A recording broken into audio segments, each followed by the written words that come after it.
Um, well, we had a little bit of an issue last week. Some of you were expecting me last week. Uh, Apparently, we got that twisted around somehow. I'm not really sure how. But Ben has graciously kind of stepped aside for this week, and somebody filled in last week. I knew there was a problem when I got a call from David about 10 o'clock saying, "Were you going to be here to preach?" Obviously, I wasn't planning on that, and we got here this week, but I appreciate the opportunity to come out here and talk to you, and like I say, I'll try to make it as painless as possible. I kind of got this idea for this sermon back, around about August, with all the Ferguson nonsense that was going on, with all the problems with the issues that go around that. I kind of got to realize that there was a bunch of people that had a little bit of an issue deciding, A, that there was a problem, and B, what the problem was. I think that, and I'm not going to talk about Ferguson today, so relax. The only thing I wanted to do is it kind of got me thinking, and it kind of got me thinking when I'm listening to some of these people, I'm thinking that they're way off base on the problem. I'm thinking they're way off base on what they've picked as the problem, and if they really look at the situation, they're going to see that it's a whole different problem, and the problem is not with one particular sector or a police officer going in there, it's with society as a whole. And that'll be the end of that. I kind of know this thing is not fitting real well, but I kind of know how my mules feel now when I put them under harness. Not uncomfortable, it's just different. Yeah, a bit for my mouth. There you go. So anyway, that's what kind of got me thinking about it, and I realized that every day we go through a situation where, first of all, we get up in the morning and we have some decisions to make. Those decisions may be pretty mundane, they may be pretty laid back, and really don't cause us any issues. But sometimes we have those decisions cause us some pretty horrific problems, and pretty horrific problems that sometimes we don't even realize that we're having a problem until the problem is kind of slapped in our face. But when we go through life, we know that, and I would say that most of the adults and a lot of the teenagers in here would have to agree that our biggest issues in life sometimes are decisions and the problems that they either cause or they alleviate, or the problems that are just thrown on us on a daily basis. And that's kind of what we're going to talk about. We're going to start with David. David's probably one of my favorites. And King David in 2 Samuel chapter 11, we're going to start reading there. And we're going to see that everybody remembers Bathsheba. We know that David got into some pretty good problems with Bathsheba. It says, "Then it happened in the spring at the time when kings go out to battle, that David sent Joab and his servants with him and all Israel, and they destroyed the sons of Ammon and besieged Rabbah. But David stayed at Jerusalem. Now when evening came, David arose from his bed and walked around on the roof of the king's house, and from the roof he saw a woman bathing, and the woman was very beautiful in appearance. So David sent and inquired about the woman, and one said, 'Is this not Bathsheba, the daughter of Elam, the wife of Uriah the Hittite?' David sent messengers and took her, and when she came to him, he lay with her. And when she had purified herself from her uncleanliness, she returned to her house. The woman conceived, and she sent and told David, 'I am pregnant.'" Okay, David's got an issue here. Now, David's got a couple decisions that he can make. His decision probably goes ahead and compounds the problem a little bit more, as we read in 5 through 16. There should be 6 through 16. Then David sent to Joab, saying, "Send me Uriah the Hittite." So Joab sent Uriah to David. When Uriah came to him, David asked concerning the welfare of Joab and the people in the state of the war. Then David said to Uriah, Go down to your house and wash your feet." And Uriah went out of the king's house, and a present from the king was sent out after him. But Uriah slept at the door of the king's house with all the servants of his lord, and did not go down to his house. Now when they told David, saying, "Uriah did not go down to his house," David said to Uriah, "Have you not come from a journey? Why did you not go down to your house?" Uriah said to David, "The ark and Israel and Judah are staying in temporary shelters, and my lord Joab and the servants of my lord are camping in the open field. Shall I then go to my house to eat and drink and to lie with my wife? Why, by your life and the life of your soul, I will not do this thing." Then David said to Uriah, "Stay here today also, and tomorrow I will let you go." Plan keeps on going. He's rolling with it. He's got this plan that if he gets him to sleep with the wife, the pregnancy is now not an issue. So he keeps on going with it.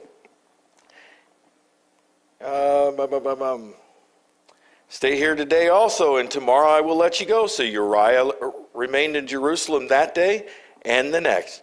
Now David called him, and he ate and drank before him, and he made him drunk. And in the evening he went out to lie on his bed with his Lord's servants, but he did not go down to his house. Now, let's go on we'll stop there. Make sure that is where I wanted to stop. Yep. So David's got this idea, and he's figuring that if he can go get him to sleep with him, that he can cover up the sin of laying with his wife and his wife conceiving his child. Okay? David, again, here we go with this a little more plan. It says, "Now in the morning David wrote a letter to Joab and sent it by the hand of Uriah. He had written in the letter, saying, 'Place Uriah in the front line of the fiercest battle and withdraw from him, so that he may be struck down and die.' So it was as Joab kept watch in the city, that he put Uriah at the place where he knew there was valiant men." So now David's gone a step further. He realizes that he's not going to be able to cover this up by getting Uriah to go ahead and sleep with his wife and cover this up. Now he's got another plan. So we'll add another plan to it. We're going to put him out in the battle, and we're going to stick him out front, and we're going to make sure that Uriah dies. Now there won't be an issue when the child's born. So we're going to go ahead with, skip down to 26. Now when the wife of Uriah heard that Uriah, her husband, was dead, she mourned for her husband. When the time of mourning was over, David sent and brought her to his house, and she became his wife. Then she bore him a son, but the thing David had done was evil in the sight of the Lord. David sinned, out and out, 100%. He broke a whole bunch of commandments right there, a whole bunch of commandments. And he just keeps compounding the problem. His decision process is flawed at this point. He's not thinking this decision through. He's not looking at what the decision is going to cause him down the line. Because if he was, he should have stopped right up there on top of that when he's walking on the roof of the house. And he should have stopped there and said, "Oh, okay, I got an issue here." So poor old David, he's not even seeing this as a problem at this point. He is blind to the fact. Nathan, the prophet, continuing in 12:1 through 13, Nathan has no problem in taking the issue to him that God put before him, and Nathan's going to tell him what God says. It says, then the Lord sent Nathan to David, and he came to him and said, there were 2 men in one city, the one rich and the other poor.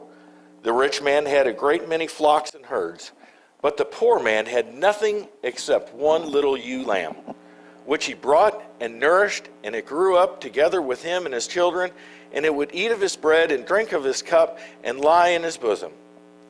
And it was like a daughter to him. Now a traveler came to the rich man, and he was unwilling to take from his own flock or his own herd. To prepare for the wayfarer who had come to him, rather he took the poor man's ewe lamb and prepared it for the man who had come to him. Then David's anger burned greatly against the man, and he said to David, as the Lord lives, surely the man who has done this deserves to die. Uh-oh. He must make restitution for the lamb fourfold, because he did this thing and had no compassion. Nathan then said to David, you are the man. Thus says the Lord God of Israel, it is I who anointed you king over Israel, and it is I who delivered you from the hand of Saul. I also gave you your master's house and your master's wives into your care, and I gave you the house of Israel and Judah. And if that had been too little, I would have added to you many more things like these. Why have you despised the word of the Lord by doing evil in his sight? You have struck down Uriah the Hittite with the sword. I have taken his wife to be your wife, and have killed him with the sword of the sons of Ammon. Now therefore the sword now never depart from your house, because you have despised me and have taken the wife of Uriah the Hittite to be your wife. Thus says the Lord, behold, I will raise up evil against you from your own household. I will even take your wives before your eyes and give them to your companion, and he will lie with your wives in broad daylight. Indeed, you did it in secretly, but I will do this thing before all Israel and under the sun. Then David said to Nathan, I have sinned against the Lord. And that's where we're going to stop that, because David has come to the conclusion there that there's no more planning he can do. He's pretty much stuck with this problem. The only thing he can do at this point is to throw himself on the mercy of God and say, please forgive me. I've sinned against you. This is the what I like to call the cookie jar effect. We know as we're kids that if we climb up on the counter and there's cookies in that cookie jar, and we grab hold of that top and we pull the cookie out, that we might get in trouble, especially if it's right before dinner. We might get in trouble, but we go ahead and we take that and we say, well, it's not going to be that much trouble. We're going to get in trouble. We know the difference between right and wrong. We have to make the right decision. David failed to make the right decision. So we don't want to make that. It's one of those things that I caused this problem for myself. And that's one of the different types of problems that I'm going to address today. I'm actually going to address 3 types. But this is the first one. I caused this for myself, by myself, and now I'm in trouble. The second kind is time and circumstance. Sometimes we have nothing to do with our problems. The problems are just presented to us. Whether it be a death in the family, whether it be a car crash, whether it be some serious injury, whether it be any number of things that are life-changing and life-altering. Sometimes we just don't have that choice. If we could have changed something before then, we would have. But we didn't. We didn't know it was coming. And like I say, just because through no fault of our own, we have the problem. Poor old Job. In Job chapter 1, if you look at 1:13 through 19, throughout the whole book of Job, there are quite a few problems that he has, and it talks about how he deals with them. And Job, if you're ever having a bad day, Job is the book to read. Because when you're having a bad day, let's face it, Job had a worse day. And we'll just talk about this first few verses here. We got 6 verses, and in 13 through 19.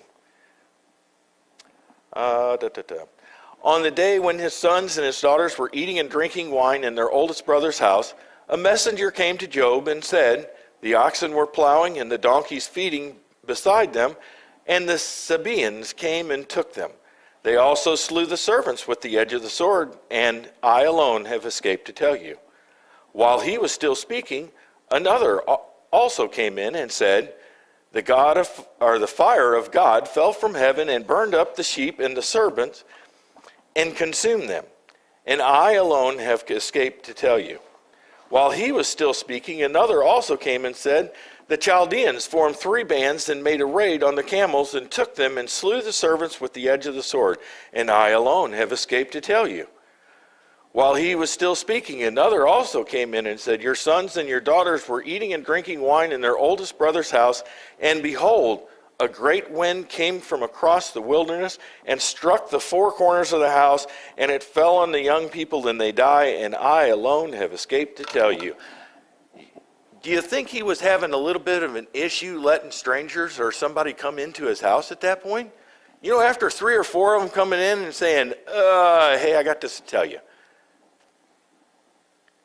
Job has if you could put yourself in his position for just a minute, holy cow. I mean, that's okay, all your camels are wiped out, your oxen, your kids, everything's gone. In just a matter of a few minutes, everything's gone. Job's response to it is what I really like. In 20 through 22, it says, then Job arose and tore his robe and shaved his head, and he fell to the ground and worshiped. He said, naked I came from my mother's womb, and naked I shall return there. The Lord gave, and the Lord has taken away. Blessed be the name of the Lord. Through all this, Job did not sin, nor did he blame God. And I'm telling you, those days that I've been struck with those life-changing events, that's a hard way to go. To say, you know what? God gave me this. God can take it away. It's his to do. Boy, if you could only because you go through all the emotions of the sadness and the anger and the blaming people and getting into all that stuff, and Job shows you the way to do it right there. Job shows you the way to do it. You understand that this is the spot that will, if you can get to this spot and make these decisions like that, that you'll be so much better off mentally and spiritually. The next one we're going to take a look at is people who make their problems ours. As a police officer, I deal with this a lot. We're going to look at 1 Kings chapter 3, 16 through 28. And we're going to talk about Solomon, because Solomon is the dude when it comes to wiseness and how to deal with things like that. We'll just go ahead and read with that. 16 through 28. Then 2 women who were harlots came to the king and stood before him. The one woman said, "Oh, my Lord, this woman and I live in the same house, and I gave birth to a child while she was in the house. It happened on the third day that after I gave birth, that this woman also gave birth to a child, and we were together. There was no stranger with us in the house, only the two of us in the house. This woman's son died in the night because she lay on it. So she arose in the middle of the night and took my son from beside me while your maidservant slept, and laid him in her bosom, and laid her dead son in my bosom. When I rose in the morning to nurse my son, behold, he was dead. But when I looked at him carefully in the morning, behold, he was not my son whom I had borne." Then the other woman said, "No, for the living one is my son, and the dead one is your son." But the first woman said, "No, for the dead one is your son, and the living one is my son." Thus they spoke before the king. King's got an issue. King's got a big issue. So he's got to figure out how to solve this. The good thing is he has asked God for the wisdom to discern these type of matters. It goes on in 23 and says, "Then the king said, the one says, 'This is my son who is living, and your son is the dead one.' And the other says, 'No, for your son is the dead one, and my son is the living one.' The king said, 'Get me a sword.' So they brought a sword before the king. The king said, 'Divide the living child in two, and give half to one and half to the other.' Then the woman whose child was the living one spoke to the king, for she was deeply stirred over her son, and said, 'O my lord, give her the living child, and by no means kill him.' But the other said, 'He shall be neither mine nor yours, dividing.' Then the king said, 'Give the first woman the living child, and by no means kill him. She is his mother.' Then when all Israel heard of the judgment which the king had handed down, they feared the king, for they saw that the wisdom of God was in him to administer justice." One of the biggest problems we have is when someone presents a problem to us and asks us for advice. How would we solve it? How would we go about this? When you go and you start giving someone advice, be very careful, because it doesn't take long to get them in a pickle. And like poor old David, when he's making those decisions, you think he would have been good to get advice from at that point?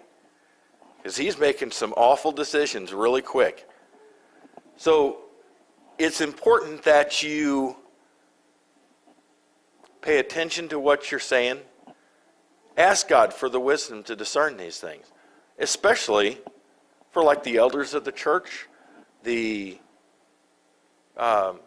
people who are looked up to. There's many people in this church that I would go to and ask for an opinion on something spiritual or something that was going on in my life that I was having an issue with. There's many of them. Others, I'm not real sure about, but I'm pretty sure I could go to a lot of them and say, "Hey, I've got this issue. What can I do about it?" Because I know that they also have an ordered life. And when they have an ordered life, it shows that they know how to make some of those decisions and come along and do those things that walk them along the path of righteousness. And that's what we really want to do, is get along the path of righteousness.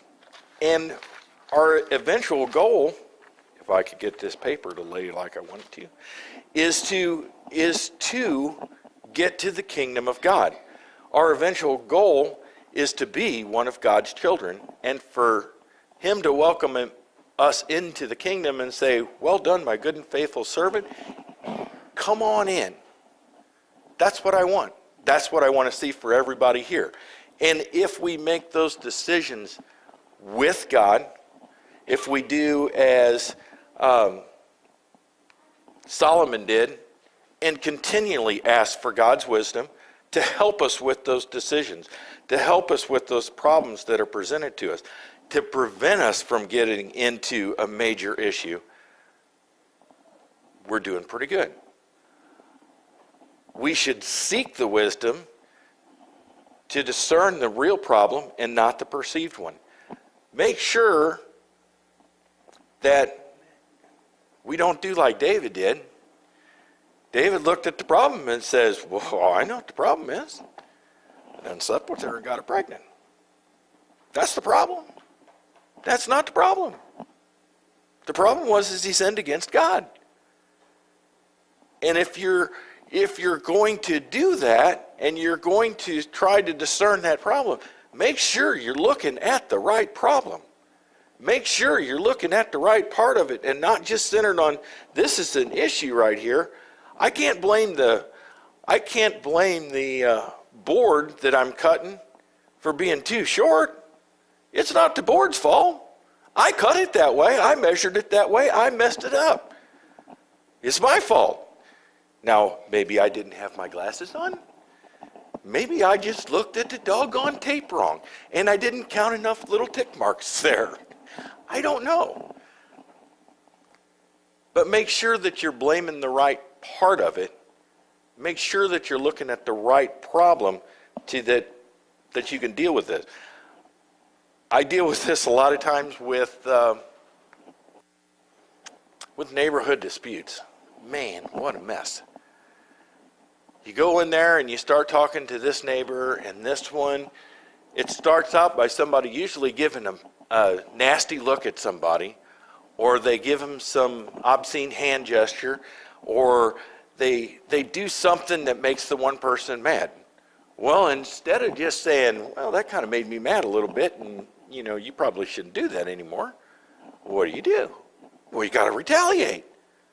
You got to retaliate. That's the only thing that makes you feel good. So you retaliate. And now they retaliate. Now you retaliate. Now they call the police in and they want us to fix it. I got to fix this. It's been broke for years in some cases. It's been an ongoing feud for many years. And you get them down to the point where they're actually shooting at each other. Now, that's crazy. And it all comes from somebody who made some comment, something from wherever. And you've got to kind of go in there and figure out, okay, look, and you sit them down and you do the kindergarten thing. Okay, you ignore him. You stay on your side of the property line. You stay on your, don't even look at each other. Sometimes, believe it or not, that works. The funny thing is when you start going into these property or these disputes and you go to a different neighborhood. Well, the guy from the first neighborhood, he had it. He moved to another neighborhood. Doggone it. That'll teach them all. I'll just move out. Wait a minute. Now he's in the middle of a problem over here. Now, do you think he's going to, for a second, look and say, maybe I'm the problem? Because maybe you are the problem. If it's circling around you all the time, maybe you are the problem. Maybe you need to look in the mirror and say, oh, this hurts, but maybe I shouldn't have done that. Maybe I shouldn't have called this person that or said that, or maybe when they threw a ball into my yard, I should have let them just go get it and not worry about it, because it didn't really hurt the grass. Because that would be one of their complaints too, is that somebody damaged their grass by walking across it. Really? It's one of those things that you have to look at. Make sure you see the real problem. Make sure you're dealing with the problem. Make sure that you've got the wisdom to deal with it. When you ask for the wisdom, be careful what you ask for sometimes. Sometimes you're going to get the answer. Sometimes you're not going to like the answer. Because sometimes, as David did, David's all up in arms. He's ready to do bad things to this person who dealt with the other person with the lamb, right? He's ready to deal with them harshly. Uh-oh, it's you. Sometimes we have to realize that we could be the problem. sometimes we have to realize that we are our own worst enemy in a lot of cases. And you have to be accepting of that. You have to be accepting of that judgment when you ask for it and say, what's going on here? How can I fix this? You have to be careful what you get into, because sometimes you will see an ugly side of yourself that you're not liking very much. Anyway, go on and digress a little bit. After you receive the answer to your questions and guidance you just asked for, accept it and put a workable solution into action. What is the workable solution? Solomon, workable solution. He knew how to get those gals, and he knew how to figure out which one was the mother of that child, because there's no mother in her right mind that's going to say, go ahead and kill them both. No mother in her right mind. No father in his right mind. He could have done that with dads just as easy. But Solomon knew how to deal with that. Solomon knew how to get them to admit who was the mother of that child. He figured it out. And with that, Solomon had asked God, again, for that wisdom and that knowledge. When we get into David's situation, let's face it, the only thing David had to do, his action, once he got presented with what he did wrong and that he sinned against God, there's only one way to deal with that.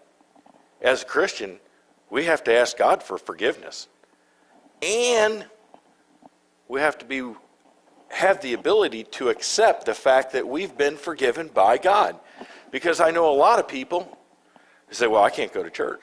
I've been a bad guy. Aren't we all forgiven? Aren't we all falling short of the mark? Aren't we all in that position where we need forgiveness? We need the grace of God to get us through and to lead us down the path of righteousness. Because if it wasn't for the grace of God, we'd be done. All of us. And there's some really good people in this room. All of us, but for the grace of God, would fall short of the mark. All of us need the grace of God and the forgiveness. So if we deal with it and ask for God for forgiveness and accept the fact that we've been forgiven, we're all going to be much better off, and we're going to be headed down that path. As with Job, sometimes we're going to have to rely on the grace of God to carry us through. It's like the footprints in the sand poem that everybody has plastered all over the walls and everything like that. You know, sometimes it's just God that's carrying us. Sometimes there's nothing that we could do. We just be a blob of jelly rolled up in the fetal position underneath a desk somewhere, because we can't function if it wasn't for God carrying us through.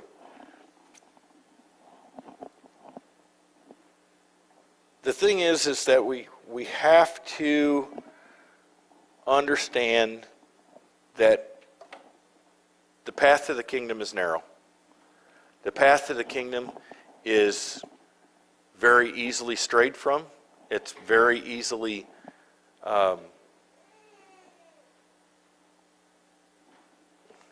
I can't think of the word I want. The path to the kingdom is something that you have to work at getting. You have to stay on task. You have to stay with God and asking God, am I on the right path? Sometimes the trail markers are a little hard to find. But it is a narrow path. We treat each decision carefully.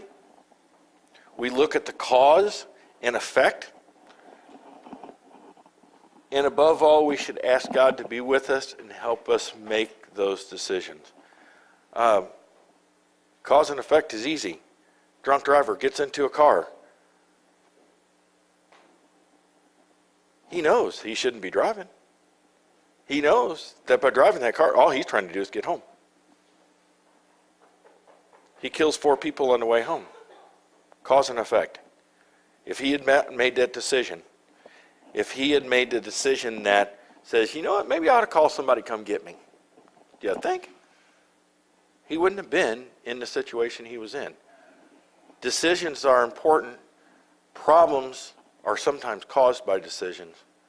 And we need to be very careful that we are addressing those problems and those